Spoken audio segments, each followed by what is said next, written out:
தர்மம் என்னும் தேரில் ஏறி கண்ணன் வந்தான், தாழாத துயர் தீர்க்க கண்ணன் வந்தான். கிருஷ்ணன் ஒரு தேரில் உட்காண்டிருக்கானே, அது என்ன தேருப்பான்னா தர்மம் என்னும் தேர். தர்மமே ஒரு தேரான். அந்த தர்மத்தை முன்னெடுத்து செல்வதற்காக தர்மம்ங்கிற தேரில் ஏறி கண்ணன் வருகிறான். அப்படி தர்மத்தை தேராக்க முடியுமான்னா இந்த தர்மங்களை எல்லாம் சொல்வது எது? வேதம். வேதம் எதை செய்யணும் சொல்லியிருக்கோ அது தர்மம், வேதம் எதை கூடாதுன்னு சொல்லியிருக்கோ அது அதர்மம். இப்படித்தான் நாம் சொல்கிறோம். அப்போ தர்மத்தை சொல்லக்கூடிய வேதத்தையே தர்மம்னு சொல்லிடலாம் இல்லையா? வேதம் தான் தர்மம், தர்மம் தான் வேதம். அப்போ தர்மம் என்னும் தேரிலேறி வந்தான்னா தர்மத்தை சொல்லக்கூடிய வேதத்தையே தனக்கு தேராக கொண்டு வந்தான். வேதம் எப்படி தேராச்சுன்னா வேதாத்மா விஹகேஸ்வரகா, கருடன் தான் வேத வடிவம். தர்மம் தான் வேதம், வேதம் தான் கருடன். எப்படின்னா வேதத்தில் உள்ள வெவ்வேறு மந்திரங்கள் தான் கருடன் திருமேனியில் வெவ்வேறு அவயவங்களாக இருக்குது. இதை சுவாமி தேசிகன் கருட பஞ்சாசத்துங்கிற துதியில் சாதிக்கிறார். நேத்திரம் காயத்ர மூச்சே திரிவிருத்திச்ச சிரஹா நாமதேயம் யஜுங்ஷி சந்தாங்சி அங்கானி திஷ்ணியாத்மபிர் அஜனிஷபைஹி வாமதேவியா எஸ்ய ஸ்தோத்மாத்மனோசௌ. ஒவ்வொன்றும் வர்ணிக்கிறார். கருடனுடைய கண்களாக இருப்பது காயத்ரி மந்திரம், தலை திருவிருத்து, அவருடைய பெயர் யஜுர்வேதம், அவருடைய திருமேனி அவருடைய சரீரமாக இருப்பது வாமதேவியம், அவருடைய ஆத்மாவாக இருப்பது ஸ்தோமம், அவருடைய 2 ரெக்கைகள் பிருகத் சாமம் ரதந்தர சாமம்னு 2 சாமவேத மந்திரங்கள் 2 ரெக்கையாக இருக்குது. அவருடைய வால் யக்ஞா யக்ஞீயம், வேத சந்தங்கள் அவருடைய அங்கங்கள், அவருடைய திருவடி நகங்கள் திஷ்ணியம், வேதங்களே மொத்தமாக சேர்ந்து கருடனாக வடிவெடுத்திருக்கு. அந்த கருடனாகிய வேதத்தை, தர்ம வடிவமான அந்த கருடனை தனக்கு வாகனமாக கொண்டு தர்மம் என்னும் தேரில் ஏறி கண்ணன் வந்தான். ஏன் அந்த கருடனை வச்சுருக்கான்னா கருடன் வேகமாக பறப்பார், நீ என்னை கூப்பிட்டா நான் உன்னை நோக்கி பறந்து வருவேன் என்று உணர்த்துவதற்காக கருடனின் அம்சமான தேரிலே ஏறி வருகிறான். வந்து என்ன பண்ணுவானா, அதே பாயிண்ட் நம்பர் 9 சேர்த்துக்கோங்க. தாழாத துயர் தீர்க்க கண்ணன் வந்தான். போக்கவே முடியாத கஷ்டம், தாழாத துயரம் நாம் நினைச்சாலும் கூட அந்த துயரத்தையும் நான் போக்குகிறேன்கிறதுக்காகத்தான் அந்த கருட வாகனத்தில் புறப்பட்டு பகவான் வருகிறான். அன்று கஜேந்திரன்கிற ஒரு யானை அது முதலையால் பீடிக்கப்பட்டு ஆதி மூலமே என்று பகவானை அழைத்த போது அந்த யானை எல்லா முயற்சியும் பண்ணி பார்த்துருத்து. மற்ற பெண் யானைகள்லாம் அதை இழுத்து பார்த்துது, அதுகளால் காப்பாற்ற முடியல. யானை தன் முயற்சியாலையும் தப்பிக்கலான்னு பார்த்தது, தப்பிக்க முடியல. அந்த யானைக்கு இருக்கக்கூடிய ஒரே புகழ் பகவான் தான். தாழாத துயர், உன்னை விட்டால் இனி எனக்கு கதி இல்லைன்னு தாங்க முடியாத கஷ்டத்தில் இருக்கு.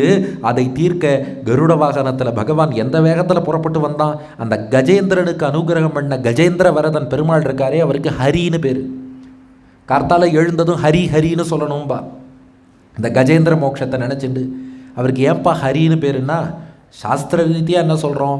ஹரினா அபகரித்து செல்பவர். நமக்கு வரக்கூடிய கஷ்டம் துன்பம் ஆபத்து எல்லாத்தையும் அபகரிச்சுன்னு போகிறவர் ஹரி. ரசமாக சொல்லணும்னா அந்த பக்தன் ஆபத்துன்னு கூப்பிட்டதும் ஹரிபரியில் ஓடி வந்தார், அதனால் அவருக்கே ஹரின்னு பேர். என்ன ஒரு ஹரிபரியில் வந்தார்.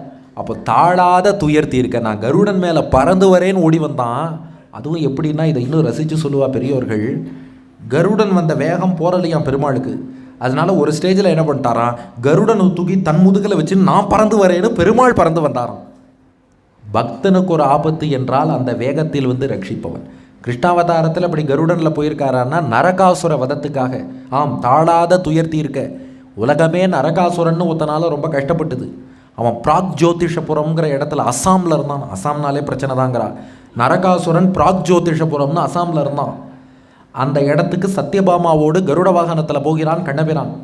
அங்கே போய் அங்கே வாசலில் இருக்க முராசுரன் என்பவனை அழித்து அதுக்கப்புறம் நரகாசுரனோடு போரிட்டு அவனை வீழ்த்தறான். கருட வாகனத்தில் போய் போரிட்ட சண்டை தான் அது, நரகாசுர வதம். அப்புறம் தான் நரகாசுரன் சாகும்போது என்ன பண்ணுறான், மனம் திருந்தி கிருஷ்ணன்ட்ட பிரார்த்தனை பண்ணுறான். நான் வாழும்போது மக்களுக்கு நிறையா கெடுதல் பண்ணிட்டேன், அதனால் சாகும்போதாவது ஏதாவது நல்லது பண்ணிட்டு போகிறேன் அப்படின்னு நரகாசுரன் நதிநீர் இணைப்பு திட்டம்னு ஒரு திட்டத்தை உருவாக்கினான். புதுசாக சொல்கிறேன். நரகாசுரன் என்ன வரம் கேட்டான்? தீபாவளி கொண்டாடணும்னு அவன் கேட்கல. நரகாசுரன் கேட்டது நதிநீர் இணைப்பு. அவன் என்ன சொன்னான், நான் போகும்போது ஒரு நல்லது பண்ணிட்டு போகிறேன், நான் இறந்த நாளில், அதுக்கு நரக சதுர்தசின்னு பேர், ஐப்பசி மாதம் தேய்பிறை சதுர்தசி, நரக சதுர்தசி.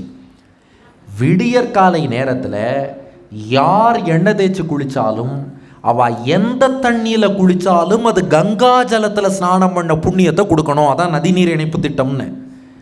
நீங்கள் அந்த நரக சதுர்தசி என்று, ஐப்பசி தேய்பிறை அமாவாசை அன்று எந்த ஒரு நீர்நிலையில் குளித்தாலும் ஓகே. அது நொய்யலாறாக இருக்கலாம், காவிரியாக இருக்கலாம், குளமாக இருக்கலாம், நடைவாவி கிணறாக இருக்கலாம், அல்லது ஓவர் ஹெட் டேங்க் வாட்டராக இருக்கலாம், அல்லது பிஸ்லரியை தூக்கி தலையில் கொட்டினாலும் சரி, எந்த தண்ணீராக இருந்தாலும் அந்த நாளில் வெடிகாலை யார் எண்ணெய் தேய்ச்சி குளித்தாலும் கங்கா ஸ்நானம் பண்ணிய பலனை அவளுக்கு கொடுக்கணும் அப்படின்னு கேட்க பகவானும் வரம் கொடுத்துட்டான். அப்போ தீபாவளிங்கிறது முன்னாடியிலேருந்தே இருந்துருக்கு. அந்த ரகசியம் நிறைய பேருக்கு தெரியறதில்லை. நாம் என்ன பண்ணிட்டோம், நரகாசுரனுக்காகத்தான் தீபாவளின்னு நினச்சிட்டு அதுலேயும் ஒரு சிலர் சொல்கிறா நாங்கள் தீபாவளிக்கு வாழ்த்து சொல்ல மாட்டோம், ஏன்னா ஒருத்தன் செத்து போனதை போய் நீங்கள் கொண்டாடுறீங்க. செத்து போனதையே நம்ம கொண்டாடல. தீபாவளி பண்டிகைங்கிறது பாஞ்சராத்திர ஆகமத்திலேயே சொல்லப்பட்டிருக்கு. ஐப்பசி மாதத்தில் இந்த சதுர்தசி அமாவாசையை ஒட்டி தீபங்கள் ஏற்றி பகவானை வழிபட வேண்டும்னு சொல்லப்பட்டிருக்கு. அதுக்கு இன்னொரு காரணம் என்ன சொல்கிறா, அந்த சமயம்தான் பார்க்கடல்லேருந்து மகாலட்சுமி தோன்றினாலும். தாயார் வராங்கும்போது லக்ஷ்மியை தீபங்கள் ஏற்றி தானே வரவேற்கணும். சாயந்தரம் 6 மணிக்கு எதுக்கு வீட்டில் விளக்கேற்றுறோம்? லக்ஷ்மி உள்ளே வரணுங்கிறதுக்காக. லக்ஷ்மி தோன்றிய நாள் தீபாவளி பார்க்கடல்லேருந்து. அதனால் தீப ஆவளி, ஆவளினா வரிசை, வரிசையாக நாமங்கள் சொன்னால் நாமாவளி, வரிசையாக தீபங்கள் ஏற்றினா தீபாவளி. தீபங்களை வரிசையாக ஏற்றி மகாலட்சுமியை வரவேற்கிறோம். ஆற்றுல லக்ஷ்மி பிறந்திருக்காருன்னா ஸ்வீட் பண்ணணும், அதுக்காக ஸ்வீட் பண்ணி சாப்பிட்றோம். பார்க்கடல் கடைஞ்சப்போ தான் லக்ஷ்மி வந்தா. லக்ஷ்மியோட இன்னொன்று என்ன வந்தது? அமுதம். அதுக்காக தான் தீபாவளி லேகியம், அமுதத்துக்கு பிரதிநிதியாக பண்ணுறோம். புது ட்ரெஸ்ஸு அணிஞ்சுக்கிறோம். இதெல்லாம் எதுக்குன்னா லக்ஷ்மி வந்தான்னு கொண்டாடுறோம். இன்றைக்கி நார்த் இந்தியாவிலலாம் லக்ஷ்மி பூஜான்னு தான் சொல்லுவா தீபாவளியை. அதனால் நரகாசுரனுக்கும் இதுக்கும் சம்மந்தம் கிடையாது, அதுக்கு முன்னாடியிலேருந்து இருக்குது. ஒரு சிலர் ராமன் திரும்பி வந்த நாடு தீபாவளின்னு ஒரு சிலர் சொல்கிறா. வால்மீகி ராமாயணத்தில் நேரடி பிரமாணம் இல்லை, சரி வேறு யுகத்தில் அப்படி நடந்திருக்குன்னு ஒரு சிலர் அட்ஜஸ்ட் பண்ணிக்கிறா, அதை விட்டுருங்கோ. ஆனால் இது தெரியாமல் சில பேர் என்ன பண்ணுறா, குவிஸ் காம்படிஷனுங்கிற பேரில் கூட்டு வச்சுக்க ராமர் தலை தீபாவளி எங்கே கொண்டாடினார், மிதிலேலியா அயோத்தியாலியா அப்படின்னு கேள்வி கேட்டு நாம் மிதிலையில் கொண்டாடினார்னா இல்லை நீ தப்பாக சொல்லிட்ட, ராமனுக்கு தலை தீபாவளியே கிடையாது, கிருஷ்ணன் அவர் கொண்டாடின தலை தீபாவளியை இவன் கேன்சல் பண்ணி விட்டுறான், ராமனுக்கு தலை தீபாவளியே கிடையாது, கிருஷ்ணாவதாரத்துக்கு அப்புறம் தானே தீபாவளி, அதெல்லாம் கிடையாது. ராமர் ஜம்முன்னு மிதிலையில் மாமனாராத்திலேயே போய் தலை தீபாவளி கொண்டாடினார்னே வச்சுக்கோங்க, தப்பே இல்லை. தீபாவளி பண்டிகைங்கிறது எப்போதுமே இருந்துன்னு இருக்கு, அதுக்காக சொன்னேன். ஆக ஒரு நரகாசுரனால் மக்களுக்கு தாங்க முடியாத கஷ்டம்னா தர்மம் என்னும் தேரிலேறி கண்ணன் வந்தான், தாழாத துயர் தீர்க்க கண்ணன் வந்தான் என்னும்படியாக அந்த கஷ்டத்தை போக்கினான்.